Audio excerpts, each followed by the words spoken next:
quand vous êtes avec votre femme très près l'un de l'autre, qu'elle vous regarde, vous la regardez, vous avez l'impression qu'elle vous comprend? Oui. Est-ce que vous parvenez à dialoguer aussi, à échanger des... J'essaye, c'est que le début, c'est vrai que j'essaye. J'ai trouvé tout seul, ouais, j'ai essayé, puis j'essaye depuis longtemps d'essayer de communiquer. Vous pouvez dire tout seul, hein, si c'est tout seul. En fait, c'est parce qu'apparemment, on ne s'est pas aperçu tout de suite, pour moi, on ne s'est pas aperçu tout de suite qu'elle était en réveil. Pour moi, c'est bon, ça reste un... C'est vous qui l'avez vu le premier? Peut-être, ouais. Enfin, peut-être. Et vous arrivez à lui rendre visite combien de fois par mois? Là, je la vois une fois tous les 15 jours. Je la vois et encore, je la vois, si elle dort, je la vois pas parce que je suis obligé de repartir, je suis obligé de m'occuper de mes enfants. Ah, donc vous la voyez dormir? Enfin, je la vois dormir. Elle vous voit pas, quoi. Elle me voit pas, non. Vos deux jumelles l'ont pas vu hein, depuis cette époque-là vous... Alors justement, moi, j'en ai discuté un petit peu avec des psychologues, des médecins. Moi, je n'étais pas trop pour, mais il s'avère que peut-être que ça ferait du bien à l'éveil. Moi, j'ai un petit peu peur, c'est pour mes enfants. Voilà. J'ai un petit peu peur de les choquer. Elles ont 5 ans et demi. Elles ont 5 ans et demi. Elles sont, bon, une maman, c'est une maman. Je comprends que vous preniez... J'hésite encore. Et on m'a dit qu'il faudrait prendre le risque. Je peux vous dire que mon fils a été soulagé le jour où il a vu son père. Parce qu'un jour, je lui ai dit, bon, comme ses cheveux avaient repoussé, qu'il avait plus sa tracheo, je lui ai dit, tu veux voir papa? Il m'a... Oui.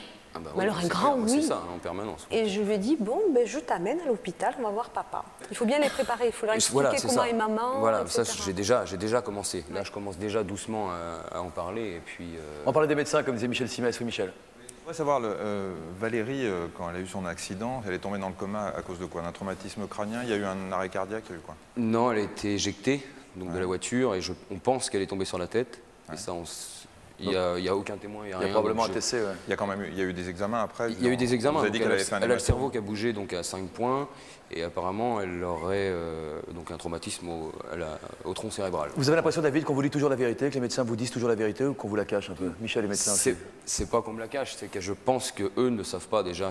Ils savent le minimum. On va dialoguer maintenant avec un médecin réanimateur qui va venir nous rejoindre. Je vais demander à Hervé Houtin de venir nous rejoindre ici. Son métier est donc de travailler avec des gens qui tombent dans le coma. Prenez votre ordinateur. Allez-y, c'est pas grave. Vous mettez-le dans votre poche. Vous mettez-le dans votre poche. Bonsoir docteur, donc monsieur Houtin, réanimateur à l'hôpital de Poissy, dans les Yvelines. Votre service, docteur, accueille les malades pendant la phase initiale de leur coma, avant qu'ils soient éventuellement envoyés vers d'autres services. Est-ce qu'il est toujours possible de faire un diagnostic pour répondre aux premières questions qui ont été posées ce soir? Alors, dans un premier temps, je pense qu'il est très important de bien préciser quels sont ce dont on parle, en fait. La personne, donc, repose dans l'apparence du sommeil, mais reposant dans l'apparence du sommeil, on n'arrive pas à l'éveiller par quelque stimulation que ce soit. C'est-à-dire la personne n'ouvre pas les yeux, la personne ne bouge pas de façon appropriée au stimulus qu'on peut éventuellement lui appliquer, et donc la personne, bien sûr, ne parle pas. Comment mesure-t-on l'intensité du coma à travers cette échelle de Glasgow? Il y a une échelle, effectivement, qui s'appelle l'échelle de Glasgow, qui permet d'évaluer grossièrement l'intensité du coma. Donc ça permet en fait de fixer un pronostic. Donc il y a 3 groupes, donc 13-15 c'est léger, ensuite entre 13 et 9 c'est modéré, et ensuite en dessous c'est traumatisme crânien grave. Le coma. Votre femme par exemple il y a 15 jours, elle était encore à 9 quoi, pour vous dire. Alors cette échelle n'a d'un intérêt que pronostic et initial, et de classification, mais ça ne permet pas de préjuger finalement de l'évolution du malade. Ce qui se passera. Ouais. Tout dépend de la cause du coma. Un traumatique, ça n'a absolument pas le même pronostic qu'une intoxication médicamenteuse. Docteur, quand madame communique avec les yeux, avec son mari, est-ce que ça veut dire qu'elle est complètement sortie du coma? Alors, le coma, ça se définit, je vous ai dit, par un malade qui est dans l'apparence du sommeil et qui ne peut établir aucune communication par quelque moyen que ce soit avec l'extérieur.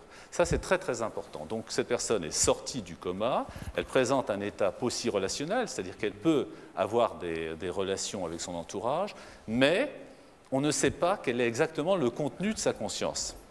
C'est-à-dire que, et je pense que là, on peut parler d'un enfin d'un cas qui a été très popularisé ces derniers temps, c'est le locked-in syndrome. Vous avez tous entendu parler sûrement. Le syndrome d'enfermement Donc ou ça s'appelle d'emmurement. Fermé à l'intérieur, c'est le cas de M. Bobby, hein, qui a publié ce livre remarquable, Le scaphandre et le papillon, et qui est mort il y a quelques et qui mois. est mort ensuite, mais qui pouvait communiquer très facilement et très rapidement par uniquement le battement, le battement de ses paupières. Mais le scaphandre et le papillon, je crois que le titre est très évocateur. Extraordinairement bien trouvé mais comme image, mais c'est vrai que ce n'est pas tout à fait le cas, parce que là, ce n'est pas la même chose, parce que dans le cadre de M. Bobby, il ne pouvait absolument avoir aucune autre communication que par ce biais-là, mais son cortex cérébral était parfaitement respecté. Et d'ailleurs, il a dicté tout son livre. Voilà. Avec ses battements de paupières, y compris ce titre qui est effectivement extrêmement clair. Tandis que dans ces situations-là, il y a des lésions cérébrales, des lésions d'autres structures cérébrales qui sont très, très complexes. J'ai vu des personnes avec des scanners absolument désastreux, hein, entre guillemets, récupérer de façon tout à fait. Oui, donc vous êtes toujours un pronostic prudent, hein. j'imagine. Comment ? Vous êtes toujours assez prudent dans votre pronostic. Je pense que la prudence est une vertu essentielle du médecin. Michael, comment expliquez-vous peut-être qu'une... je rappelle que vous n'avez pas subi un traumatisme crânien comme ceux qui sont ici pour la majorité. Un accident vasculaire cérébral. Voilà, vous gardez des souvenirs très précis du coma que vous avez traversé, d'un coma très profond. Quand vous y repensez aujourd'hui, quelles sont les premières images, peut-être aussi les premiers sons qui vous reviennent à l'esprit? Le son de ma mère. Elle était là, présente dans ma chambre. Elle me secouait, elle me racontait des histoires. Voilà. Combien de temps vous êtes resté dans le coma précis? 1 mois. 1 mois. Donc tout ce qui est arrivé, tout ce que vous nous racontez maintenant, ces sons, ces images, vous les voyez, vous les entendiez de quelle manière? Parce que vous étiez inconsciente. Oui. Mais consciente quand même, vous êtes en train de le dire. Quand j'ai fait mon coma, je me suis soulevée de mon corps comme une âme qui voit son corps allongé. Vous aviez une vision verticale de votre corps sur le lit? Et quand je suis revenue sur mon corps, dans votre corps. Voilà. Là, j'ai compris que j'étais dans le coma, que mes parents se faisaient beaucoup de soucis. Bon, il y avait ma mère, mon frère et mon beau-père. Voilà. C'est pour ça que vous êtes revenu, vous pensez? Non. Pourquoi vous êtes revenu? Pour accomplir une mission. Qu'est-ce qui vous fait rire? Parce que ça fait un peu illuminé, dit comme ça. Hein. Oui. Ouais. Hein, avant, j'étais chiante. Non, mais, Et maintenant, vous êtes charmante. Merci. Et maintenant... ça commence, ça finit pareil. Ouais. Maintenant, je suis plus tolérante. Plus tolérante? Oui. Moins matérialiste, tout en étant voilà. Pas complètement spirituel, bien que croyant à une autre vie, croyant à une vie après la vie? Oui. Depuis? Oui. Oui. Et vous avez gardé quelques séquelles, quelques troubles du langage notamment. Vous étiez venu témoigner dans une émission qu'on avait consacrée à ce sujet en particulier. Vous êtes sorti du coma il y a 3 ans. Il y a combien de temps? Il y a 4 ans. Et vous étiez venu 1 an après. Aujourd'hui, c'est... il y a 4 ans que j'ai fait mon accident. Vous avez fait beaucoup de progrès, vous arrivez bien à vous exprimer. Oui, avec ma mère, mais pas avec l'entourage. Ça vous arrive, c'est plus difficile ce soir que d'habitude? Oui, bah oui, c'est évident. Il se trouve que dans nos rêves aussi, on rencontre notre famille. On pourrait se dire par exemple que vous avez rêvé pendant cette période. Qu'est-ce qui est différent du rêve, du sommeil quotidien? Le rêve... quand on rêve, c'est détaché. On ne reste pas de façon régulière. On rêve... par flash, par moment. Voilà. Ouais. Hein? Et moi, quand j'étais dans mon coma, j'ai tout vu. m'a sorti de mon corps, le tunnel. Quand j'ai franchi le cap du tunnel, je me suis sentie apaisée, bien. Je ne ressentais pas mon handicap. Et j'étais dans cette lumière presque dorée. Ah bon? Dorée? Oui. Et maintenant, j'ai plus peur de la mort. La vie et la mort, c'est pareil. Mais en haut, on n'a pas... c'est pas matériel. C'est énergie. Quels ont été vos premiers signes d'éveil? De quoi vous vous souvenez au moment où vous avez ouvert les yeux? J'avais peur. Et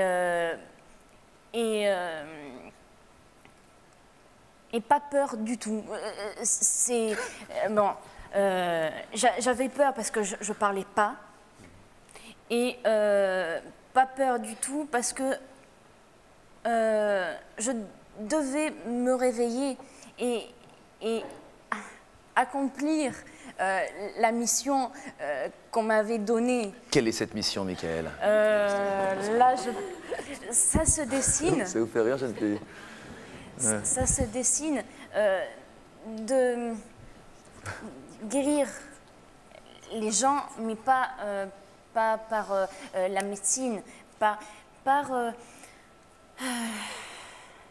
la sophrologie. Parce que bon, je suis toujours étudiante, mais je poursuis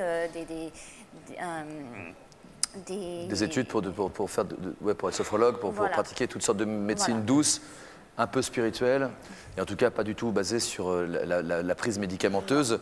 Est-ce qu'on vous prend parfois pour une petite menteuse, pour une... Ben oui. Ah oui. Pour une affabulatrice. Mais ça m'engage que moi. Et si les autres m'ont pas cru, moi, c'est moi, ça m'engage que moi. Vous êtes sûr de ne pas avoir rêvé, quoi? Ah non. Non. Mon grand-père, qui est mort maintenant, il m'a dit en haut, dans mon coma, redescends, c'est pas ton heure. Vous comprenez qu'on ne vous croit pas vraiment tout à fait parfois? Ben non. Évidemment. Ben non. Vous comprenez aussi qu'on peut se dire que c'est peut-être des effets secondaires de médicaments que vous auriez pris pendant cette période? Non. Vous en pensez quoi, Michel Simès? Michel? Écoutez, toutes les personnes qui ont vécu cette expérience de NDE décrivent à peu près la même chose. Ça, c'est sûr. Ils décrivent tous le fait d'avoir une âme qui a survolé le corps qui était resté là. Il y a toujours cette histoire de tunnel, il y a toujours cette histoire de lumière. Je comprends très bien qu'après une telle expérience, si on a vraiment vécu ce genre de choses, on puisse revenir en se posant des questions. C'est pas ce que dit Michael, hein? Non, elle s'en pose plus, mais que nous, on s'en pose en l'écoutant. Oui, mais vous savez que la médecine aime bien tout expliquer de façon assez rationnelle, et c'est vrai que ces expériences de NDE, notamment cette histoire de tunnel, de lumière, tout ça, c'est expliqué, en tout cas par les scientifiques, comme des déconnexions du cerveau qui ne reçoit plus assez d'oxygène à un moment donné.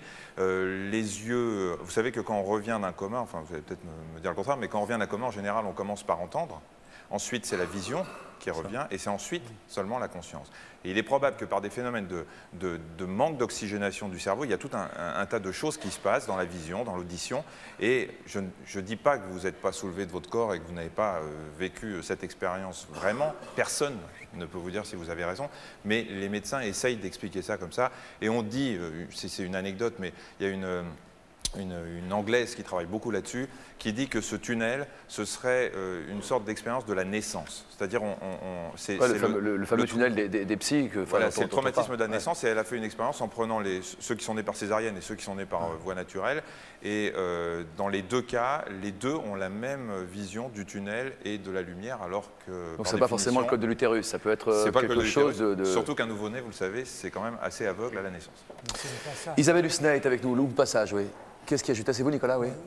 À mon sens, c'est le passage. Moi, la seule expérience que j'ai faite de ce tunnel, c'est que tout simplement, il y a un aspect négatif, un aspect en plus sombre, et qui contraste avec un aspect tout à fait positif, tout à fait rassurant. De l'autre côté ou du côté d'où vous venez?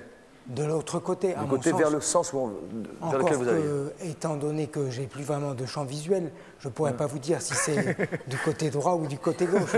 Toujours est-il que c'est en fait en opposition, si vous voulez, en dialectique, entre d'un côté quelque chose de négatif et de l'autre côté quelque chose de positif. Vous êtes resté 6 semaines dans le coma. Hein. Je rappelle que vous êtes sorti, vous vous souvenez de rien de ce qui vous était arrivé avant. C'était il y a 10 ans. Donc vous avez 28 ans dans le Schwarz. Je dis ça parce que vous parlez allemand. Si je me permets, vous aviez retrouvé tout votre vocabulaire, toute cette syntaxe que vous maîtrisez parfaitement aujourd'hui. Vous avez dû réapprendre. Non, mais j'ai mis un temps assez considérable à réapprendre tout cela. Oui. Parce qu'à l'inverse d'un certain nombre de spécialistes, je pense qu'on ne sort pas du coma du jour au lendemain. Oui. À mon sens, on met pas loin d'une dizaine, d'une quinzaine d'années pour en sortir. C'est-à-dire le jour où on peut en parler sans animosité, sans avoir comme ça envie de prendre sa revanche sur l'environnement, entre autres familial ou affectif qui était autour de soi et qui nous a donné un certain rôle. À partir de ce moment-là, on est véritablement sorti de coma. Comment on qualifie précisément cette amnésie dont vous souffrez? C'est une amnésie antétraumatique. Antétraumatique, c'est ça. C'est-à-dire qu'elle précède le... Vous vous souvenez de rien de ce qui s'est passé avant le coma et de tout ce qui s'est passé depuis, quoi? Pratiquement. C'est-à-dire que je me souviens d'un certain nombre de choses. Je me souviens, j'ai réappris facilement à lire et à écrire. Parce qu'en fait, le cerveau est, pour autant que j'en ai compris, un peu dans la situation d'une douzaine d'œufs, que l'on frappe, que l'on casse avec une massue. C'est-à-dire que tout est encore dans le... Enfin, le jaune et le blanc et la coquille sont un peu mélangés. Il faut reconstituer les choses. Ouais. C'est-à-dire que j'ai encore ces images, ces souvenirs, ils sont dans mon esprit peut-être, mais j'ai du mal à les recomposer. Ouais. Mais on arrive à recréer des souvenirs totalement, totalement... Ça revient quand même. Paradoxaux. Par exemple, la première fois que je suis retourné dans la résidence de mes ex-futurs beaux-parents, je n'ai pas reconnu, donc les beaux-parents de la femme que j'aurais dû épouser, les parents de la femme que j'aurais dû épouser, je n'ai pas reconnu aucune personne, mais je savais que derrière l'église, en tournant à droite, il y avait une pompe à essence. Non mais ne souriez pas. Non mais ça montre bien, que... je dis ça avec un peu d'humour, ne souriez pas. C'est quand même bizarre que c'est la seule chose dont je me souvienne, c'est qu'il y avait une pompe à essence à cet endroit. Il faut s'attacher à une pompe à essence. Isabelle Husna est avec nous dans le public quelque part. Où est-elle, Isabelle? Oui, bonsoir. Bonsoir mademoiselle. Vous avez fait une semaine de coma, vous, à la suite d'une chute de cheval. Oui. Une semaine de coma, c'était à l'âge de 16 ans. Vous avez quel âge aujourd'hui, si je peux me permettre? Je vais avoir 35 ans. Donc ça fait une petite vingtaine d'années. Je précise en comparaison avec Michael, qu'elle est restée, elle, 1 mois dans le coma. Qu'est-ce que vous avez retenu, qu'est-ce qui vous a le plus frappé dans ce que nous a raconté Michael il y a quelques instants? Bon, c'est vrai que je pourrais corroborer dans un certain sens son expérience. C'est vrai que j'ai eu un vécu similaire dans le sens où j'ai vécu également le tunnel. J'ai vécu également l'approche de la lumière. Est-ce que c'était plaisant cette lumière pour vous? Absolument. Ouais. Là, je souffrais d'un traumatisme crânien avec des fractures du crâne. Je souffrais énormément et dans ce passage dans le tunnel, je n'ai absolument plus eu de ressentir donc de douleur, plus de, je dirais, dans la mesure où vous n'avez plus d'état physique représentatif. Dans la mesure où nous ne sommes plus un corps physique, nous n'avons plus les sensations de douleur, nous n'avons plus les sensations physiques, nous n'avons plus les mêmes perceptions. Est-ce que vous voyez ceux qui étaient autour de vous dans la chambre? Oui, ça c'était avant. Ça c'était avant le tunnel, oui, effectivement. C'était immédiatement à mon arrivée à l'hôpital. Et le tunnel, c'était proche de votre sortie de coma? Non, le tunnel, ça a été... comment m'exprimer? Lorsque j'ai vu donc en fait mon corps qui était là sur la table de réanimation, puisque j'étais en soins intensifs, avec à un moment donné mes parents qui ont pu me voir vraiment très peu. À ce moment-là, comment je peux vous dire? Moi, j'avais un détachement par rapport à mon corps, c'est évident. On sait qu'on a vraiment une sensation très forte, une connaissance de ce corps, mais on en est complètement détaché. Par contre, j'ai souffert de la perception de souffrance de mes parents. Ah, et c'est à ce moment-là que je me suis enfuie, en fait. C'est une expérience qui est extrêmement de l'ordre de l'émotionnel et on a vraiment du mal à s'exprimer parce que moi, ça fait 19 ans et c'est une empreinte. Ça reste très précis en tout cas. Est-ce qu'avec le temps, ça s'estompe, ça se renforce? Absolument. C'est pour cela que je voudrais bien quand même donner une petite différence. Ce n'est pas absolument une scène d'hallucination. Il n'y a pas de délire, il n'y a pas d'hallucination parce que ça fait 19 ans, c'est constant. J'ai toujours, je dirais, cette scène qui est en moi, qui est imprégnée. J'emploierai toujours, je dirais, les mêmes termes pour définir mon ressentir. Et Michael parlait de son grand-père. Vous avez vu des proches à vous, des gens qui étaient morts dans ce voyage ou pas? Oui, alors oui. Là c'est un peu difficile parce que c'est vrai qu'on peut encore s'interroger dans la mesure où effectivement j'ai fait une rencontre qui est assez extraordinaire puisque j'ai fait une rencontre avec une personne qui est décédée l'année de ma naissance, qui effectivement était une personne de ma famille, qui était la mère de ma mère. Et je n'ai jamais donc eu connaissance de cette personne dans la mesure où c'était impossible. Vous l'avez vu entre... Non, il n'y a pas de physique comme on l'entend, comme on peut le voir ici dans l'assistance. Mais comment vous pouvez être sûr que c'est elle, par exemple? Ben, c'est ça, justement. Ça a été une prise de conscience immédiate. On le sait immédiatement, c'est incroyable. Je ne peux pas vous donner d'autres explications. Michel, vous vouliez intervenir? Oui, juste aussi bien Isabelle qu'à Michael, la même question. Est-ce que vous aviez lu des choses sur les NDE avant votre accident? Est-ce que vous avez découvert ça après, en lisant que d'autres avaient vécu la même chose ou pas? Non, je peux affirmer à l'heure actuelle que je n'étais absolument pas conditionnée par quelque lecture que ce soit. Puisque bon, j'avais 15 ans, c'était quand même un domaine, d'autant plus qu'il y a une vingtaine d'années. Vous n'avez jamais entendu parler de ces expériences de mort imminente, quoi? On est amené maintenant à parler du sujet parce qu'il prend une ampleur. Avant, Isabelle. Non. Avant, Michael? Non. Avant, ça n'avait absolument pas cette importance-là. Donc, même en ayant eu... Avant, c'est vrai qu'on n'avait pas, sans doute, à cette époque-là, on n'avait pas établi... tous ces témoignages qui corroborent, qui vont dans la même direction, qui s'expliquent ou pas, qui essayent de se faire expliquer par certains médecins.